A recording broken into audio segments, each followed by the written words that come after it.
Hello friends, मैं Gaurav and you know what, UNESCO के अनुसार इसी साल पृथ्वी के इतिहास की सबसे बड़ी और खतरनाक सुनामी बॉक्सिंग डे सुनामी फिर एक बार अपने आप को दोहराने वाली। और अभी आने वाली सुनामी इतनी बड़ी होगी कि जहां पर 2004 में आई सुनामी में 2,50,000 लोगों की जान चली गई थी, वहीं पर यह सुनामी ऑस्ट्रेलिया की आधी आबादी यानी 1 करोड़ लोगों को पलक झपकाते ही खत्म करने की शक्ति रखती है। अब मैं ऐसे ये जो बोल रहा हूं ना फ्रेंड्स, आपको समझ में नहीं आने वाला। सो जरा इसे देख। साल 2004 में जब बॉक्सिंग डे सुनामी आई थी ना, तब यहाँ पर अफ्रीका के ईस्ट लंदन शहर में बड़े बड़े कंक्रीट के ब्लॉक्स उखड़ गए थे। पूरे का पूरा पोर्ट एलिजाबेथ तबाह हो गया था और उस पर मौजूद गाड़ियां और बोट्स तक पानी के नीचे समा गई थी। अब प्रिटी श्योर अफ्रीका की ऐसी हालत देखकर आपको ये लग रहा होगा कि सुनामी यहीं पर कहीं अफ्रीका के आसपास ही आई होगी, राइट? बट असल में ऐसा नहीं था। यह सुनामी यहां कहीं नहीं बल्कि अफ्रीका से एटलीस्ट 8,500 किलोमीटर दूर यहां पर आई थी, इंडोनेशिया के वेस्टर्न कोस्ट पर, और उसका बस फटका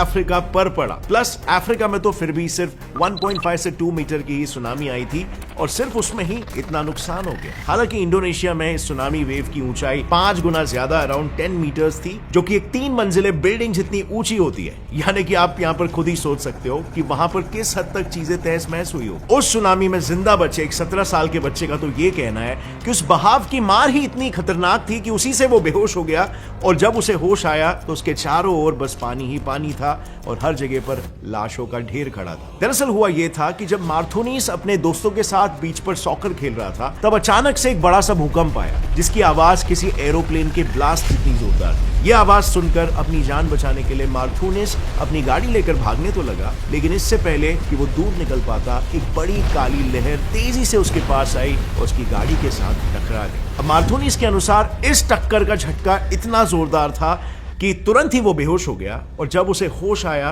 तो वो और उसकी गाड़ी ढेर सारे लाशों और मलबों के बीच में तैर गई। फिर जैसे तैसे करके मार्थोनीस बीच तक पहुंचा और मदद और खाने की उम्मीद में वहां पर भटकने लगा। यहीं से फिर पूरे 20 दिनों तक भटकने के बाद 21वें दिन उसे एक रेस्क्यू टीम द्वारा बचा लिया गया। अब लकीली मार्थोनीस तो बच गया, लेकिन यूसी इस सुनामी ने इंडोनेशिया के साथ साथ 12 और देशों पर अपनी छाप छोड़ी थी।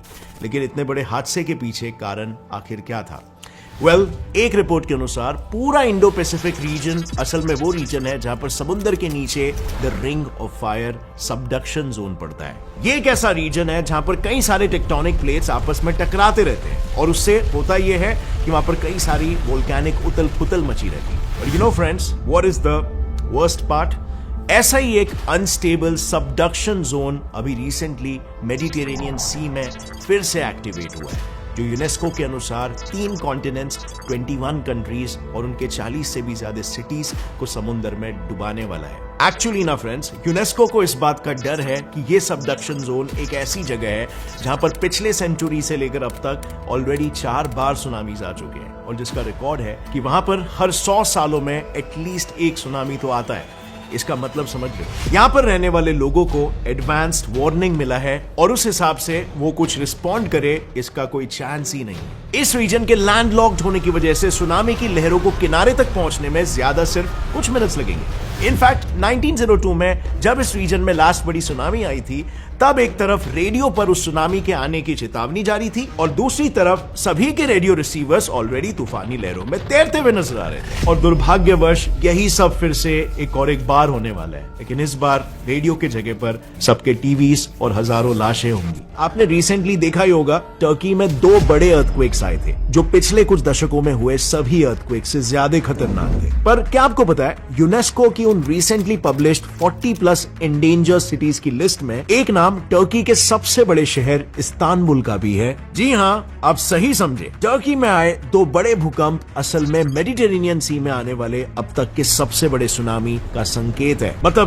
इन शॉर्ट, इस पूरे रीजन में किसी भी वक्त सुनामी आ सकती है। और वर्स्ट, आपको शायद ये पता नहीं होगा, पर साइंटिस्टों के अनुसार अर्थक्वेक के बाद जब एक सुनामी फॉर्म होती है, तब वो इतनी खतरनाक तबाही नहीं मचाती जितना समुद्र के किनारे मचाती है। Strange, right? वेल, स्ट्रेंज सिर्फ इसीलिए क्योंकि इन सुनामीज की शुरुआत सतह के ऊपर नहीं बल्कि जमीन के नीचे कई 100 किलोमीटर्स की गहराइयों में होती है, जहां से एक series of completely different waves एक दूसरे को मोमेंटम देके फाइनल सुनामी के लार्ज वेव्स बनती है। दरअसल हमारी पृथ्वी के अंदर कुछ इस तरह के अलग अलग लेयर्स होते हैं। इनमें जब अर्थक्वेक आता है तब इन लेयर्स में मौजूद पार्टिकल्स यानी पत्थर और मलबे अलग अलग दिशाओं में वाइब्रेट करने लगते हैं और उन्हीं के वजह से इन लेयर्स में वेव्स फॉर्म होने लगते हैं। इन वेव्स में सबसे पहली वेव जो फॉर्म होती है ना, वो होती है पी वेव यानी कि प्राइमरी वेव, जिसमें पार्टिकल्स आगे पीछे से वाइब्रेट होते हैं, बिल्कुल मानो इस स्प्रिंग की तरह। इससे होता यह है कि जिन जिन जगहों पर ये पार्टिकल्स दूर जाते हैं वहां उसके ऊपर वाले लेयर के पार्टिकल्स नीचे की तरफ मूव करते हैं और इसी के विपरीत जहां पर पार्टिकल्स कंप्रेस होते हैं वहां वो अपने ऊपर वाले लेयर के पार्टिकल्स को और ऊपर पुश करते हैं। नतीजा, इन पी वेव्स के ऊपर वाले लेयर्स में फिर एस वेव्स यानी कि सेकेंडरी वेव्स बनने लगते हैं, जिसके पार्टिकल्स आगे पीछे की जगह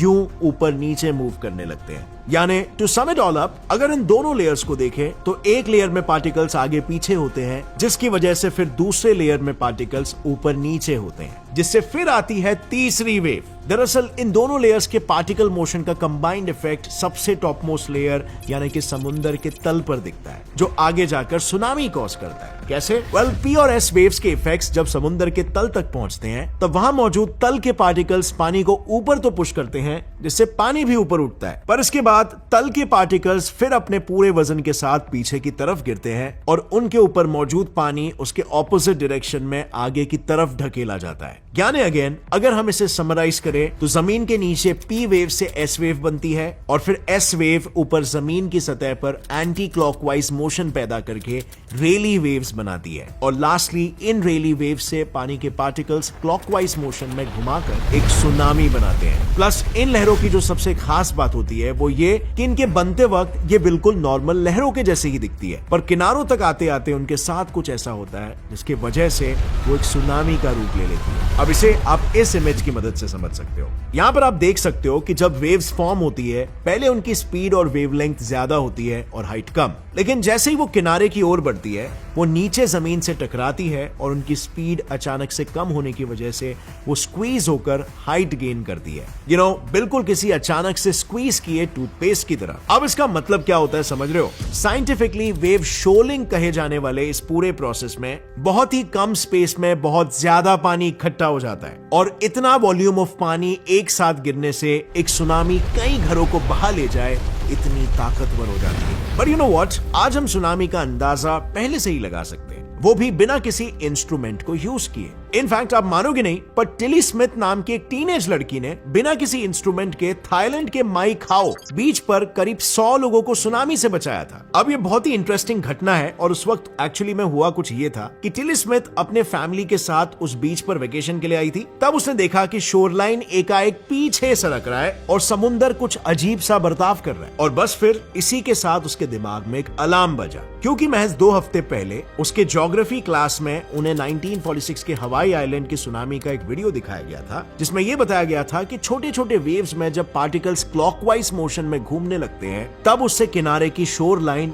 यू रिसीड होने लगती है। और फिर क्या था, टिली ने तुरंत इस पैटर्न को समझा और तुरंत वहां पर मौजूद कोस्ट गार्ड्स को अलर्ट कर दिया और उन्होंने समय रहते बीच पर मौजूद 100 से ज्यादा लोगों को वहां से एक सेफ जगह पर शिफ्ट कर दिया और उस दिन ये सभी लोग उस हादसे से बच गए। यानी कि आप देख सकते हो कि बस थोड़ी अलर्टनेस और सुनामी की जानकारी कईयों की जान बचा सकती है। इनफैक्ट अगर आपको भी ऐसे ही सुनामी से बचने के ट्रिक्स जानने हैं तो जरा ये थोड़ा ध्यान से सुनना। मैं आपको एक इंटरनेशनल ऑर्गेनाइजेशन रेड क्रॉस के कुछ गाइडलाइंस बताने वाला हूँ। सो रेड क्रॉस कहता है किसी भी सुनामी के वार्निंग के 2 टाइप्स होते हैं। एक सुनामी वॉच, जिसका मतलब होता है कि सुनामी जैसे कंडीशंस बने हैं पर सुनामी अभी तक वेरीफाइड नहीं है, और दूसरा सुनामी वार्निंग, जिसका मतलब होता है कि सुनामी बन चुकी है और आपके एरिया में आने वाली है। तो जब भी आपको सुनामी वार्निंग मिले तब आपको बिना किसी देरी किए बेसिकली बस 15 मिनट के अंदर अंदर सबसे पहले तो किनारे से 3 किलोमीटर दूर जाना है और समुद्र से 100 फीट की ऊंचाई वाली जगह पर आइडियली जाना है। अब एक चीज का ध्यान रहे कि ऊंचाई का मतलब ये नहीं कि आप किनारे के पास किसी बिल्डिंग के टेरेस पर चले जाओ। बेशक वो स्ट्रक्चर्स ऊंचे होते हैं पर उन स्ट्रक्चर्स में सुनामी से खतरे होने के चांसेस भी सबसे ज्यादा होते हैं। डोंट फॉरगेट, सुनामी में कभी भी सिर्फ एक लहर नहीं आती, कि वो चली गई और सब बच गए। ज्यादातर केसेस में ये देखा गया है कि सुनामी कई घंटों तक चल सकता है और इसीलिए जब तक आपको सेफ्टी ब्रॉडकास्ट ना मिले तब तक नेचुरल हाई ग्राउंड्स में ही रहना सबसे ज्यादा सेफ माना जाता है। सो बस इन गाइडलाइंस को फॉलो करो और एटलीस्ट सुनामी से तो अपनी जान बचाओ, क्योंकि 2025 में जो डिस्ट्रक्शन इवेंट होने वाला है उससे आपको यहां दिए हुए गाइडलाइंस भी नहीं बचा पाएंगे।